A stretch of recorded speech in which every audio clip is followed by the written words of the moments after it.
He loves trolling people, that's for sure. Hey, what's going on? It's JESS MARSHALL. Let's talk about Twitter. Hope you enjoy the video. So Elon Musk bought Twitter after a lot of hemming and hawing and back and forth and calling out the bots and the whole 9 yards, ended up going through with the sale.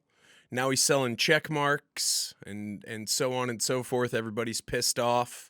I think we got Jimmy Kimmel calling Elon Musk a piece of shit. No, Elon Musk he loves trolling people. That's for sure. I'm not super familiar with the platform, man. Do you use Twitter? So yeah, I'm more of a lurker. Yeah. But yes, I'm on Twitter a lot. There's so much to say about this. So last night I was watching an old school Ricky Gervais stand-up comedy special where he talks about Twitter at the end.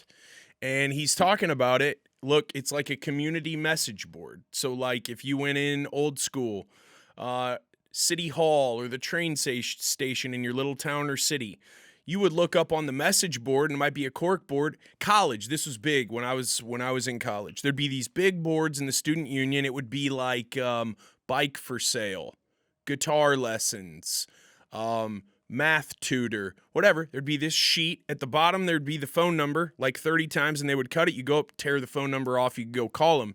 I thought Ricky had a great point. Twitter, people get all pissed off about what someone puts on Twitter. Man, if you're mad about what somebody puts up, their viewpoint or whatever, back in the old days, what would you do if you saw somebody up there had guitar lessons, $30 an hour? You gonna tear that off, go call that phone number and say, I don't want guitar lessons, motherfucker? No, you're just ambivalent to things that you don't agree with, don't like, whatever. Why are people going out of it? Why do they go out of their way to try to change the way other people think? I don't know. It's so weird and it's so impersonal because the way that people talk to each other online is not the way they would talk to you in person. And I also think that it's very disingenuous and precious and insulting that there is this, to me, prevailing idea from the left that if these bad ideas or these damaging ideas get out there, that people are just going to believe them, and then it's going to become this systemic problem that ruins society. That cracks me up. I think that's fucking insulting. Now, people are stupid, no doubt about it. But, hey, let it be a free-for-all. Let's see what happens. I'm not saying let it turn into 4chan, and I think a lot of people think that's what's going to happen.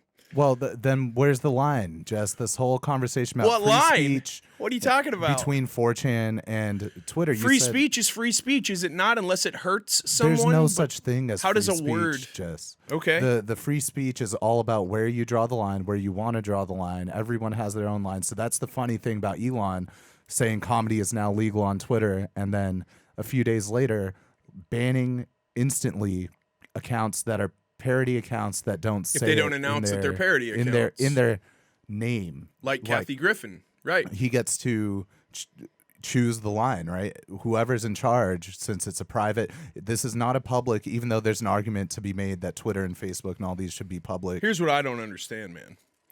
I don't understand why he bought Twitter to give Twitter a makeover. I think he postured to do it and had a thought to do it as a meme, and then backed out and he was too deep, and they made him do it. Or else. Well, I mean, he got a deep discount once he showed everybody that this bot problem is a problem. Okay, if there's a line for free speech and we're saying that on the internet, we don't think you should be able to go on message boards or whatever and put up things that we don't agree with, well, where's that line stop? Because I know a lot of fundamental Christians who probably wouldn't want people putting up bikini pictures because those are immodest. That's what I'm saying. The line. Lots of communists don't like to see capitalist content. Lots of capitalists don't like to see communist content. Lots of atheists don't like to see religious content. Lots of religious people don't like to see atheist content. So where is the line? I don't know.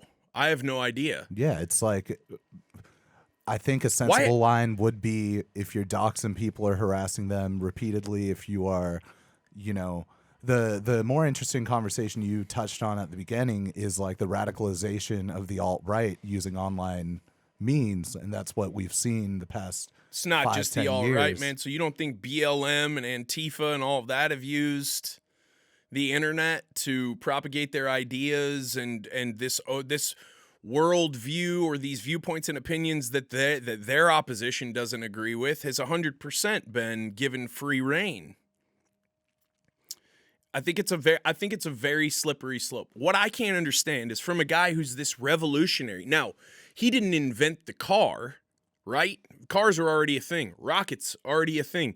He took something that was already a thing and made it better, cooler, faster, more advanced, more technologically.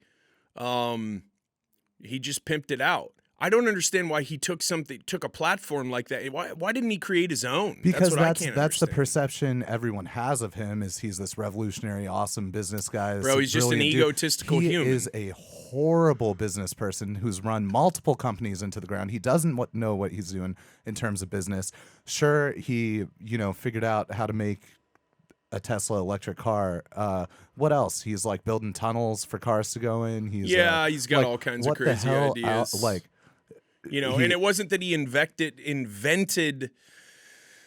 an electric car. It was that he figured out how to retain that electrical energy longer. It's his batteries that were revolutionary. He's certainly a visionary. He's very enigmatic. He's very it's hard to track with the guy because he is so intelligent. I mean, he's almost autistic. That's how he comes across, when he's on a podcast. He has said he's on the spectrum, but he, all that aside, I mean, sure, he's a visionary. I do not. He seems like a goofy boomer. Like as someone who's he's gotten such I know. I'm not trying to say this to go down this rabbit hole, but without his dad being an emerald jackrabbit hole, an emerald magnate from South Africa, what has he every company he has, he is afloat because of government money. Tesla, SpaceX is all the government's the main proprietor. Well, I think because a lot of his figured ideas out how to use those subsidies. Yes, and because he's been able to position himself as an authority on things that the government hadn't been able to figure out yet. So I think they're using a lot of his tech.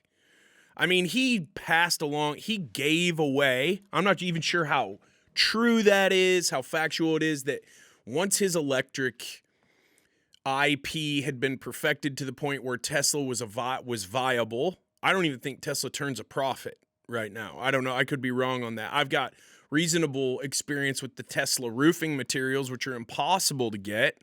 Tesla's impossible to work with.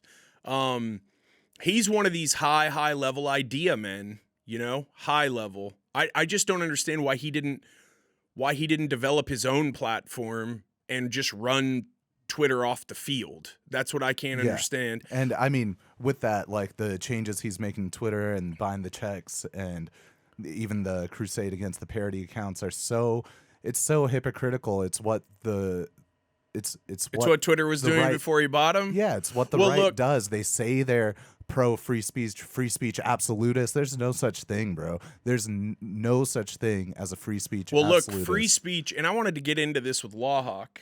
Free speech doesn't mean you're not going to get canceled, lose business deals, suffer economically if you, like Kyrie Irving, promote a documentary or a movie with anti-Semitism messages in it. Free speech means that the government can't lock you up or kill you for what you say, like they were doing in Argentina just a number of years ago when they had one of the World Cups there. Or any other country in the world. We're the only country with a governmentally protected free speech in that sense, but that doesn't mean it's private companies and tech companies aren't going to go for their best positioning in terms of advertisers and how they make their money. And that's doubt. That's a straight up capitalist free market thing. I mean, I just can't understand why there is a monopoly on quote unquote, like the mainstream media calls them the mainstream media calls it big tech. When they're talking about big tech, they are basically, in my opinion, that means to me when they say it, Twitter, Meta, TikTok. Is that what it means to you? yeah, and for sure. then the Google empire. Yes. So Yeah. I mean, the guys on the right say that Meta, Google, totally run by the left. Now a guy who used to be considered left-leaning owns Twitter, but is trying to, what he says, bring it back into some sort of centrist state. yeah, And he's going to have a lot of people mad at him. I don't know. Yeah. I don't understand how he has and time. He is supposedly the smartest man on earth, the richest man on earth. Executives and CEOs don't do shit. They don't do anything, bro. They are ultimately idea men. Like, we've had people on the podcast who have said, like, I am awesome at ideas. And I'm like, right, so is everyone. Like, who doesn't get talkative when they've had a couple Coors Lights or a hit? Everyone has ideas. Now, some ideas are better than others. It's actually executing on those ideas that's difficult. I will say, and I hear you, that there are a lot of people who are like, this guy is not the entrepreneur he's cracked up to be. As an entrepreneur, you're going to hit way, way more foul balls than you are home runs. If you even make contact, you're going to be striking out way more than you're even doing that. So, I don't know. Touching on the big tech thing, it's so funny because, yeah, there's monopolies. What is the only way to counteract monopolies in the market? Competition. Regulation. Yes. And maybe it's a lot like the car world, though, which he broke into, which is impossible to do.